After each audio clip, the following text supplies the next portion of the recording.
天气越来越热了，今天我们来做一个特别适合夏天吃的清凉小甜品——红豆西米露。好多人都说掌握不好煮西米的时间和方法，今天我把详细做法教会你。大家好，我是乐乐妈，接下来跟着视频一起来看看是怎么做的吧。需要准备的食材有红豆，红豆呢是先淘洗干净后，重新加上干净的水浸泡1个晚上。待将其充分吸水，能够轻易弄断的程度就好。我们锅中烧水，水开将浸泡好的红豆放入锅中。煮红豆，水开下锅呢，更容易煮至软烂开花。这时我们往里边呢加入适量的黄冰糖，甜度根据自己的喜好增加或减少。盖上盖子，开大火把红豆煮熟。接下来教大家煮西米。这里呢，跟大家介绍一款我觉得非常好吃的西米。在我尝试了很多品牌之后，我发现了神庄农品出品的泰国西米是一个非常不错的选择，因为它的口感香甜，在烘焙过程中呢，更能够完美的融合其他食材。这里呢，我们准备一袋，刚刚好100克，就够吃一顿了。西米煮制之前是不需要淘洗的哦，因为西米属于淀粉制品，要是洗了就烂成一锅汤了。煮制西米一样的需要开水下锅，因为西米是淀粉质食物，所以在加入的过程中呢，要逐渐加入，而不能一次全部倒入。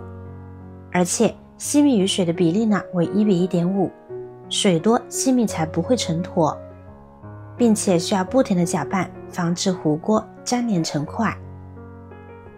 然后将其中火煮10分钟。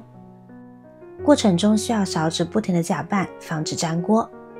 等水开之后，再放入锅中煮制的西米，就会圆润又完整，不碎掉也不会开裂。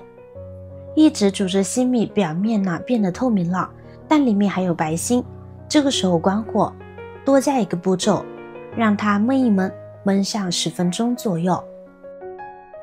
这会儿的西米一个个都是晶莹剔透，完整圆润，没有白芯的，好看又好吃。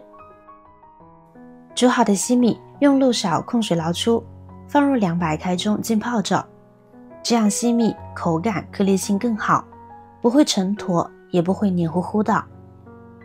这边红豆煮至软烂开花，就可以把西米放进来啦。开大火把西米煮开就行，不用煮太长时间。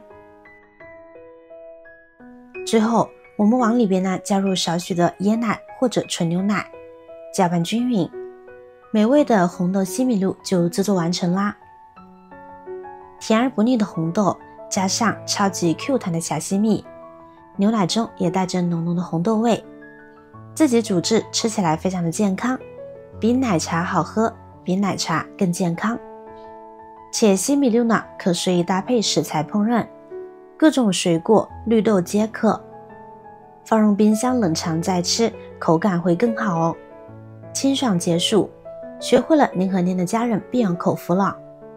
红豆西米露用这个做法，奶香浓郁，清甜可口，好吃的没话说，简单易上手，相信您即便是个新手也能够轻松做好。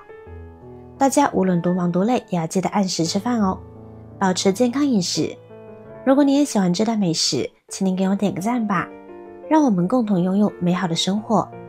希望这个夏天每个人都能够吃出幸福之味。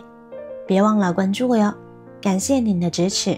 我是乐乐妈，我们下期视频再见。